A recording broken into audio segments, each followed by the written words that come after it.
Hey, welcome back for another episode of the podcast. I'm so glad to have you here because I know how difficult this journey can be. So, today we are going to talk about free your mind to heal your brain from porn. And if you're on this journey, you know how difficult it can be to free your mind, especially at the beginning of the journey. So, I want to break down a few really important concepts in today's podcast. So, first, let's talk about what is your mind. Uh, it's an interesting concept, and I know different people have different ideas. What is your mind, and what is the relationship to your brain and your body? So, I'm going to give you my take on it from a neuroscience perspective and then just a personal perspective. We'll talk about the relationship, mind, body, and brain. Then we're going to move on to the concept of freeing it. What is a free mind? I'm going to share the ideas of extension versus projection, how you can extend out your optimal brain performance pattern. You can extend it out in how your mind works and how your mind interacts with other people. And either you can extend love and grace and healing from your brain through your electromagnetic field, or, on the contrary, you can project out the pain from inside. And what that looks like is shame and attack and arguing and being offended and angstiness and irritability, anger. So, extension is happiness and love and joy. Projection is all that negative stuff. We're going to break that down. We're going to relate it back to your brain performance pattern. The extension aspect of your mind, it's the optimal brain performance pattern. Projection is the less than optimal pendulum effect brain. So we're going to break that down. And then third, of course, I like to give you an action step. So third is going to be your brain hack for the day on how you can learn to stay in extension and extend so you can thrive and stay out of projection survival mode so you can rock out your best life. So let us dig in. Okay, let's dig in. Free your mind and the rest will follow. Anybody remember that song, En Vogue, from early 90s when this girl was at SUNY Geneseo? And I can explicitly remember dancing around my college dorm to that song by En Vogue. Look it up. Yes, it is a girl power song, but I think it can be appreciated by all. Very good tune. Look it up and you will want to rock out and jam out to free your mind, and it will help you free your mind so that you can heal your brain. Okay, a free mind. What is it? A free mind is your mind is a tool. It's a tool for you to use. Now, like any tool, it can be used for positive or negative. So, a tool, let's say you have a hammer, that is a tool. If you take that hammer and you build a house for Habitat for Humanity, you've just taken a tool and you've used it for good. Now, if you take that same tool and you bludgeon somebody with it, you have used the same tool for a very negative intent or purpose. We are talking about using your mind as a tool in this podcast episode. Your mind is there for the taking, for you to use. A free mind can be used well. That's why I always say control your brain or it'll control you. When you control your brain, you have a free mind to be used in the way that you desire.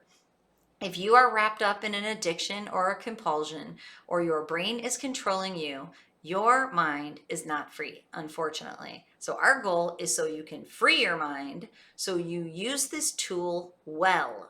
Now, your mind is a tool. What does it do? Your mind is your thoughts. So your mind actually isn't your feelings. Your feelings are usually buried way deep down in your authentic self. But the way to access your feelings are to do so by your thoughts in your mind. How do you access your thoughts? You have to create time and space to see what you're thinking. But I will tell you, a lot of your thoughts are pre-programmed. You're programmed by other people. Your thoughts aren't even your own. I know a lot of my thoughts are those of the people before me, and even as the words come out, I'm like, oh my gosh, it's like, do I even believe that? Is that even my thought? And I will question my own thoughts so that I have a free mind to choose to think again. And what I try to do is create time and space so I can tap into my feelings. How do I really feel about this? And every outcome that I try to achieve in my life, and even it's the outcome of a conversation, the outcome is to achieve something, is to achieve a feeling. And usually my feeling is peace. I want to be at peace. How do I get to peace? And then I choose my actions of my mind and body based upon my feelings. So actions tend to be those of the body, another tool. Thoughts that inform those actions are of your mind. So you use your mind then to control your body. And those are the tools that fall out from your brain performance pattern. But what we're talking about here is a feedback loop. So when you use your mind in a certain way, it produces a certain behavior, which gets you a certain outcome, which then feeds back and it keeps locking in the brain performance pattern. Now, let's not talk about this conceptually. Let's talk about this actually. And let's refer to porn addiction or the compulsion to go back to porn. So, and this is how we're going to relate your mind, your body, and your brain together.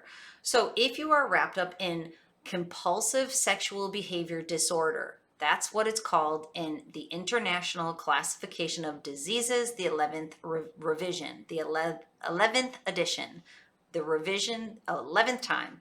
International Classification of Diseases, dis-ease, not ease in the nervous system, not ease in the body.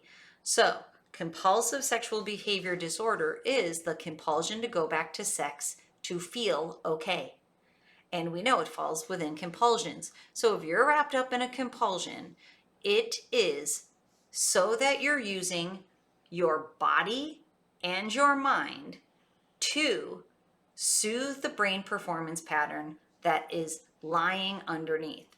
The brain performance pattern that goes along with that is one that I call the pendulum effect. It's a brain pattern that's using much too much fast speed, much too much slow speed, and it keeps your brain swinging through the extremes all the way to the end of feeling anxious and wired and overdrive and hypervigilant, stressy, thinking all the time, rumination, on guard. That's out here in the very fast speeds, that highest speed that your brain could use. On the other side of the extreme is the slow brain pattern. It's the one that makes you feel tired, fatigued, overwhelmed. It's the one that gives you brain fog, lack of motivation. We know that when you go back into the screen to consume porn, it fries your brain out. Unfortunately, it literally knocks out functioning in the frontal lobe and desensitizes the reward center, which leaves your brain tired and fatigued and running slow. So the pendulum effect is the brain performance pattern that's using too much stress and anxiety, fast speed, too much overwhelm and fatigue, which is the slow speed. And your brain is swinging between these two extremes. So how'd your brain get that way? Well, if we go all the way back to childhood or adolescence, typically something's going on that's overwhelming someone. There's the discomfort, the dysfunction, the chaos, the trauma, the abuse, whatever it might be of childhood or adolescence, bullying that pushes you into the screen. So you're feeling overwhelmed and fatigued and stressed out, and then you find porn and it floods your brain with dopamine and you feel good for a time. So your brain learns this brain performance pattern makes me feel not good. When I go into the screen, I feel good. So the pendulum effect brain was created and reinforced in adolescence or childhood. And every time you go back into the screen, you're reinforcing it. The way you reinforce it is when you go into the screen, you get the dopamine deluge, the flood that makes you feel good for a while. When you come out of the screen, you get the dopamine deficit, which means you feel bad. You actually feel worse if you never went into the screen. And thus it pushes you back into the screen as porn is pulling you back in, and your brain will continue to cycle through that use pattern. So then what happens is your mind feels uncomfortable. You feel anxious, you feel stressy, you feel shame, you feel guilt. Social anxiety is so prevalent when it comes to porn use. You feel low self-worth, self-value is down, self-esteem decreases. Your mind is not a happy, comfortable place to be, and it needs to be soothed. It wants to feel better. So your mind is the tool that's not being used well. It's being used for self-deprecation and not feeling enough, and it needs to be self-soothed from those negative feelings about oneself and others and life in the world around, which is a terrible place to be. So that uncomfortable mind necessitates self-soothing. And I promise you, I'm getting to the free mind. This is the captive mind. This is the brain pattern of porn addiction and the captivity that the mind feels, which then enslaves the body to follow the mind. And the body acts out and clicks the easy button to get porn going, to get that dopamine release flooding the brain, and couples it with masturbation to make it feel even better with high levels of mental and physical stimulation. So the body and the mind are not being used well. That is a captive mind and body that is enslaved by pornography and that underlying brain pattern that needs to be self-soothed from discomfort or pain from the past. And it could be unresolved trauma, or it could be discomfort, pain, or anguish or stress from the present, depending upon what you have going on. So for many people, it's pain from the past that has not been resolved, also with stress that is not being handled well in the present. And porn's become the stress reliever because you taught your brain to use it as a stress reliever when you were young. So that is the captive mind. What's the free mind? What's the free brain pattern? The free mind uses a brain performance pattern in the middle. It uses medium speed that feels good, calm focus. It is the zone, it's flow state. It's one of my favorite places to be, where thoughts are coming, but you don't feel squirrely and all over the place. If you remember the movie Hoodwinked, one of my favorite movies from when the kids were young, it's actually super funny because it has a lot of adult humor in it, but it's a kid's cartoon, you know how that goes, but it's pretty funny.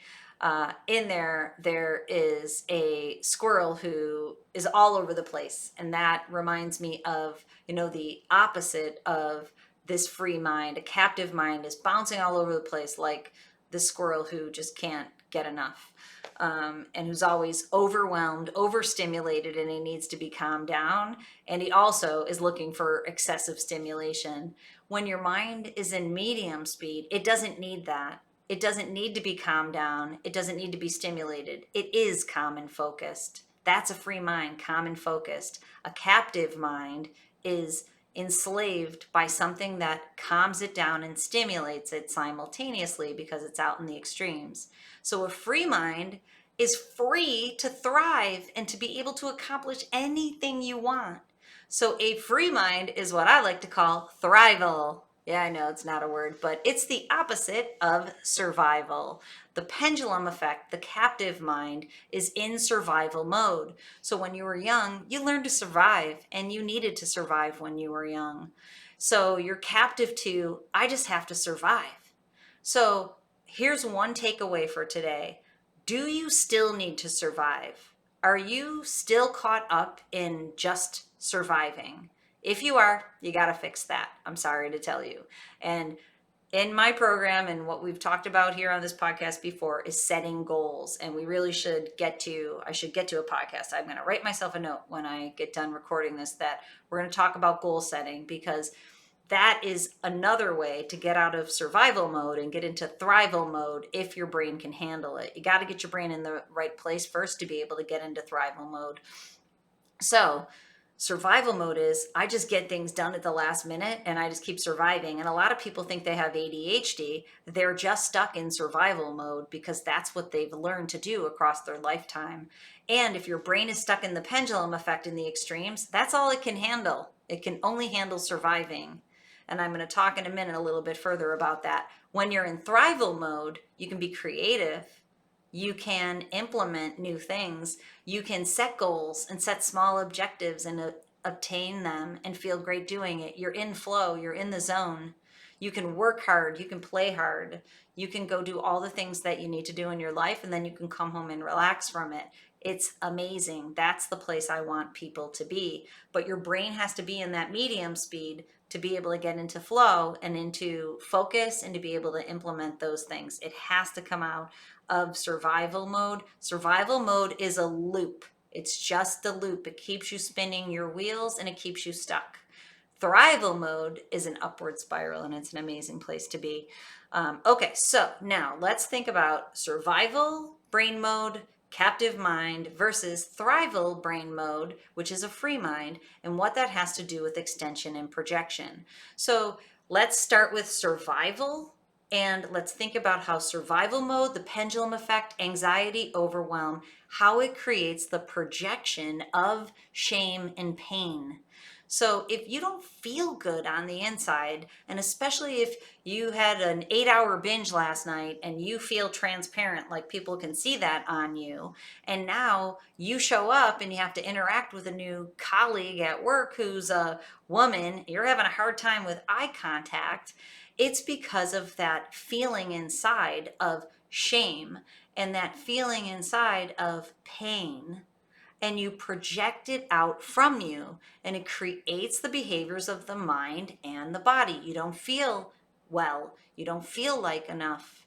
You might get in an argument with someone because you're projecting that internal pain out to that person. You see things as attacking you, and you feel like people are insulting you because you're always on red alert for pain or for anything that's coming at you to harm you. When you're always looking for things that harm you, you find things, whether they actually were intended to harm you or not. You're in survival mode. You're looking for things that you might have to survive from. Hypervigilance. And so, like, for one example, if you have a partner and your partner says something, it becomes an argument because you automatically perceive the comment as, I'm not enough. And it's because you're feeling not enough on the inside. It's projected out onto your partner's comment, coming back at you, even though that's maybe what not wasn't intended at all. So when your brain is in a different mode and you're feeling good from the inside, your value is intact because you're on purpose. And the way out is to get on purpose and to create those goals. When you feel good and you know you've spent your day being on purpose in your work, you've spent your day being good to other people, not just in a self-pleasure loop. You've spent your day giving and enjoying it. And you've spent your day doing hobbies or activities that you like to do. And you are fired up. You're jazzed up about life. You're exuding love. When you do that, you extend that happiness and joy and love out from you. And you're literally extending it out from you. These different feelings that I'm talking about correlate to the two brain patterns that I'm talking about. Survival mode, pendulum effect. Thrival mode, medium, optimal speed. So when you're in survival mode and you're using the pendulum effect, your electromagnetic field, the field of energy around you, resonates at a very low resonance frequency, 20. That's the lowest it can get. When you're resonating at 20, that's a negative energy field. People feel it. If you've ever been around someone and you've walked away like, that dude's got a problem, that person is emitting low resonance energy field because of the way that their brain is performing. It literally goes out from you. It's projected out from you, not only in the way that you talk and the way you use your mind by sharing your thoughts, or by using your body, by using your eyes to check people out in projection, because you're looking for dopamine hits with your eyes to offset the pain inside. It's also electromagnetically shot out from your body. Basically, you create a field around you, and our fields attune to each other. We will pick up people's energy fields. When you're using medium speed, thrival mode, optimal brain mode, you're exuding the positive energy up near 500, the energy of love and peace and happiness, and that's coming off of you. And you don't even have to say a word. People can feel it. And then, of course, you do speak, and it's all kindness, and it's all trying to help people. And then when you act, you're acting in kindness. I can always tell where my husband's at because his behaviors, He tends to flip flop a lot more than I do.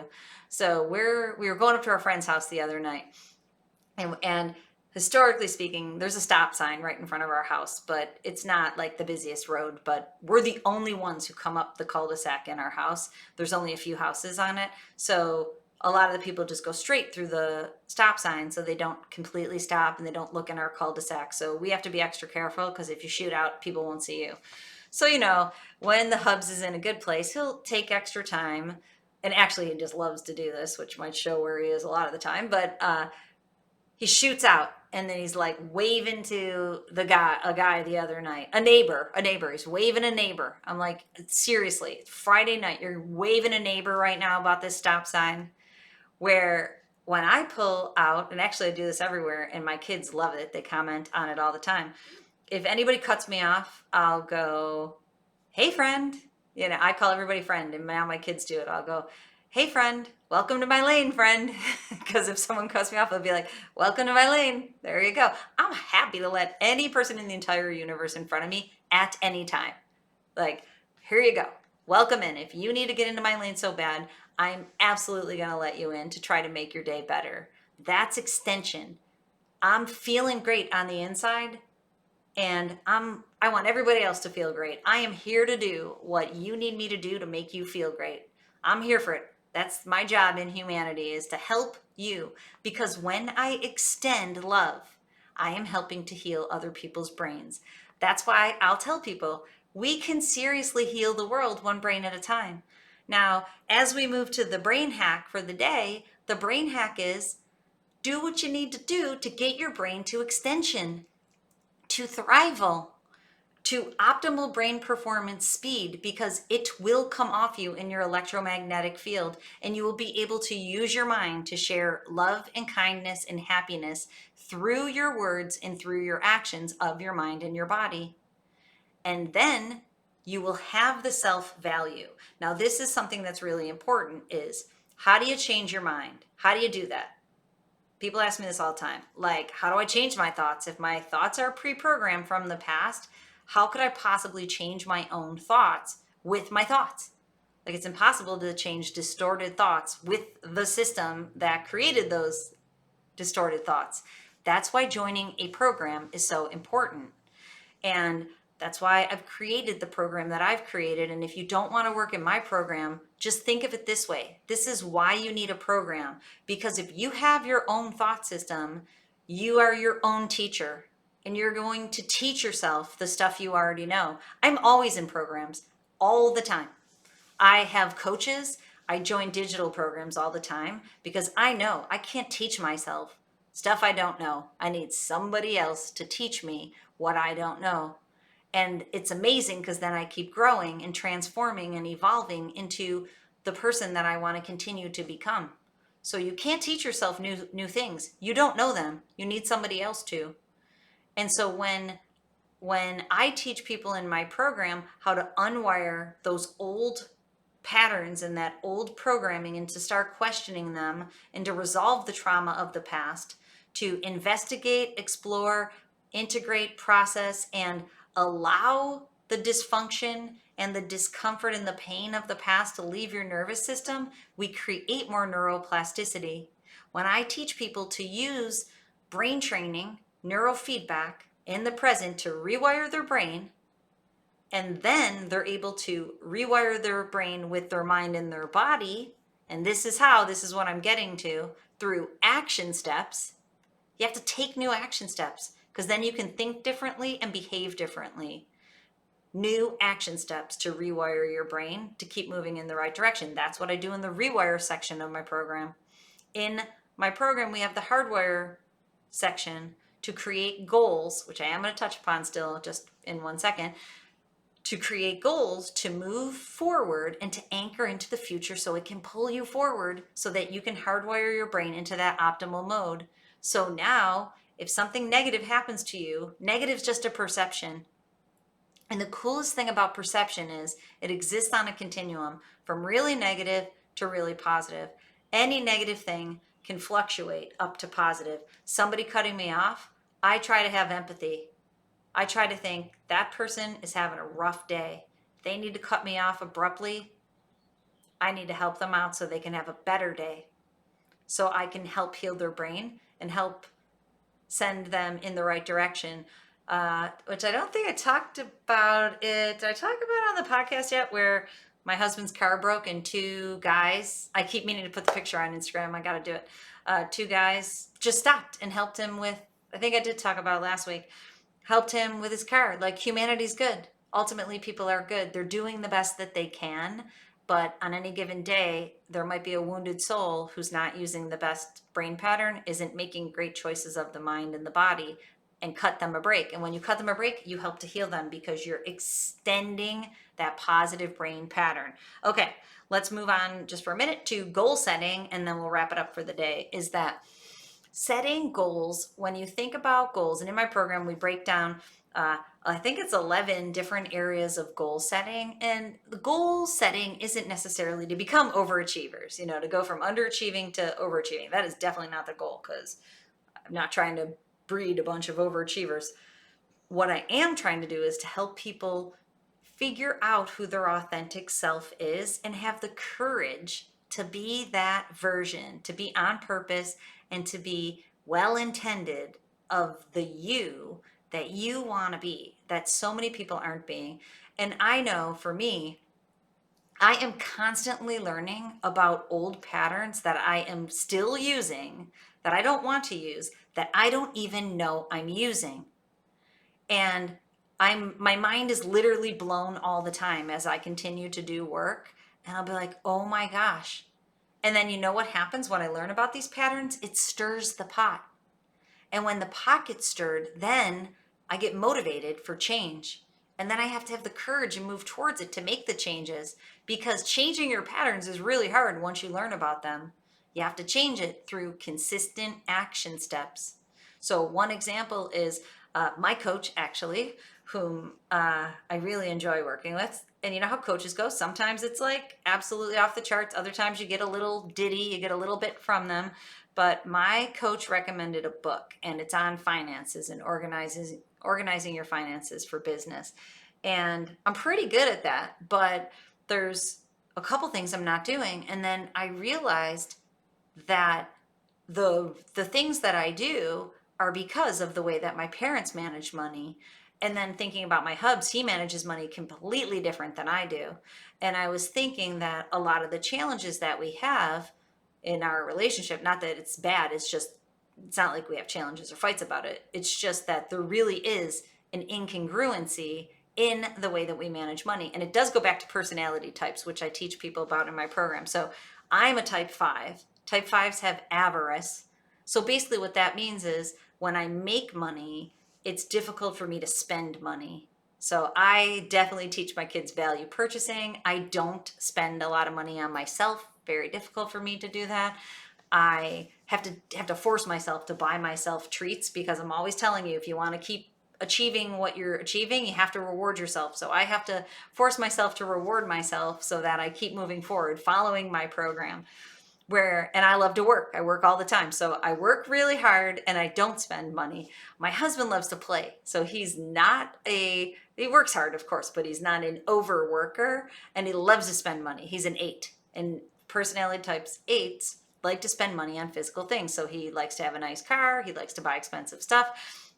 So this is the thing that blew my mind the other day. It's like our personalities are so different, and our spending habits and our money earning habits are so different. Like, mind blowing. And I mean, I've seen this, but I connected some dots between them where it's like, that's pretty wild. And we learn them from our parents. Like, I totally manage money the way my dad did, and my hubs manages money the way his dad did. And so now the goal is we've been working on this for a long time. We meet in the middle. I spend more money than I typically would. He saves more money than he typically would.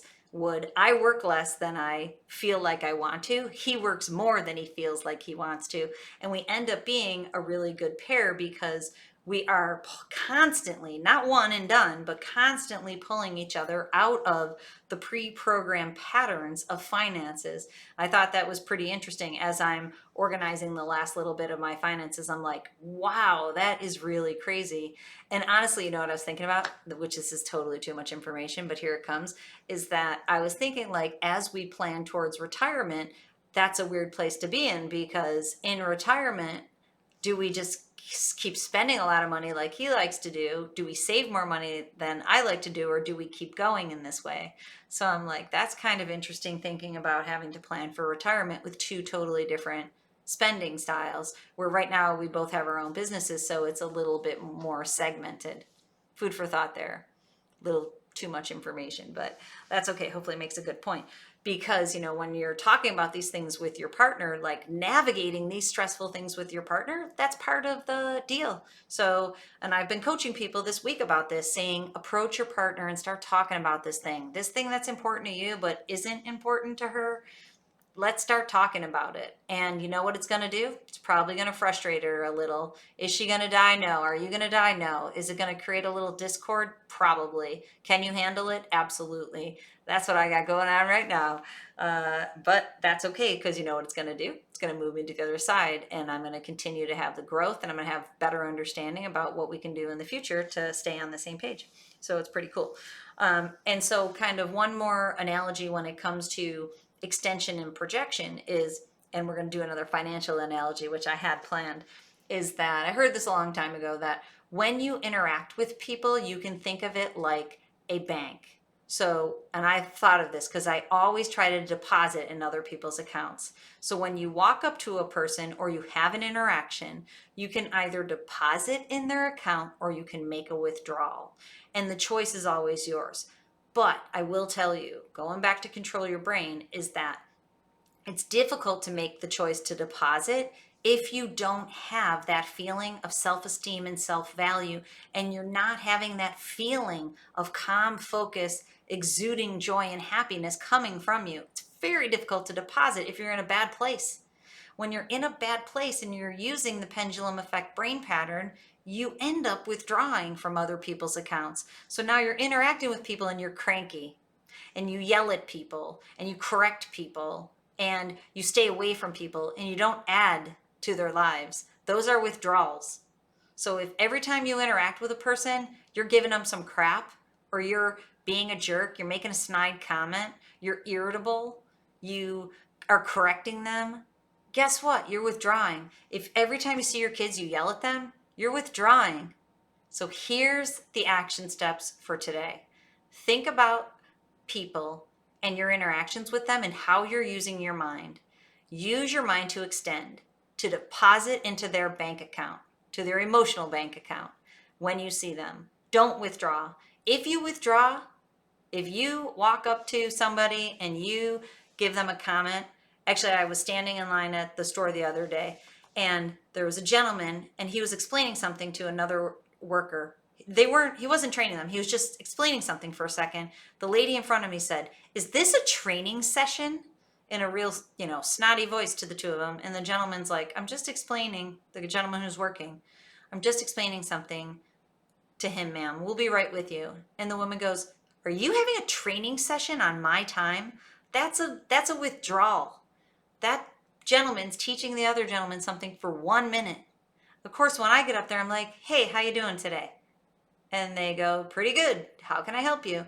And actually, that guy came around the counter and spent way too much time trying to help me find the thing that I needed to find.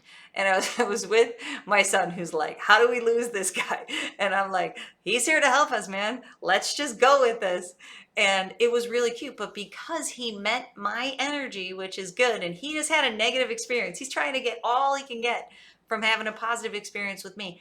I'm there to deposit. Of course, I need to figure out where I can find that item, but I'm there to deposit all day long. Be the depositor today, okay? Think about that. It'll go a long way. If you accidentally withdraw, turn around and deposit. And think about your goals. Get on purpose, because the only way you're going to fire yourself up from within is to be on purpose in your life. If your job is less than what you want it to be, figure out how you can get to the place that you want to be. I'm doing this also in my business. I have way too many appointments. It's draining me. It's killing me, honestly. I'm just way too busy. So we have to change things in my coaching program where I've hired coaches. I have Zach Carter. I have Curtis who's joining me to be my home neurofeedback coach. So there's going to be more meetings with other people and group meetings with me. It has to be done to preserve what's important to me, which is to help as many people as possible. And it's going to be amazing. So I'm showing up and making that conversion, and it's going to take me some time. But in the end, I'm going to stay on purpose and do the thing that I want to do and not have it become a negative experience. That's what you can do in your work. Figure out the pieces that aren't working. You don't have to shut the whole thing down. Figure out what isn't working and fix it. Have the strength and the courage to move towards it, engage with it, approach it. Literally, that's what the book that my coach taught me, that told me to read, is approach your problems and actually look at them. Don't have fear. Look at them and figure it out, and then approach and take care of it. In your relationships, if something isn't working, say, hey babe, can I talk to you about this? And it might not be solved in one conversation, but you begin the channels of healthy communication. And in your hobbies or in activities that you like to do, it's important to do them. And it's important to fill your days with them. A full life doesn't have to be a busy life, but it's an engaged life. And I was talking to one of my clients the other day, using my husband as an example, is that he loves to wash his car. He'll spend 2 hours washing the car. I would never wash the car. Actually, I don't wash the car at all. Never mind spend a lot of time doing it. But I do spend a lot of time cooking, which that feels good to me. So those are activities that should get done or have to get done, but that we engage with them in a healthy way to fill our time. It's not like we're spending all of our time surfing. We're doing the things that we need to do, but the things that we like to do, and we can balance that out. So get on purpose in your work, in your relationships, and in your hobbies, and your life will be such a great place. There will be no need to escape. Okay, I hope that helps you out. And if you're looking for help on the journey, please go over to my website. We have programs of different shapes and sizes. There's digital programs, there's neurofeedback coaching programs, and of course, we have a combination so that we can meet your needs and show up for you. Okay, until next time, I'll see you then.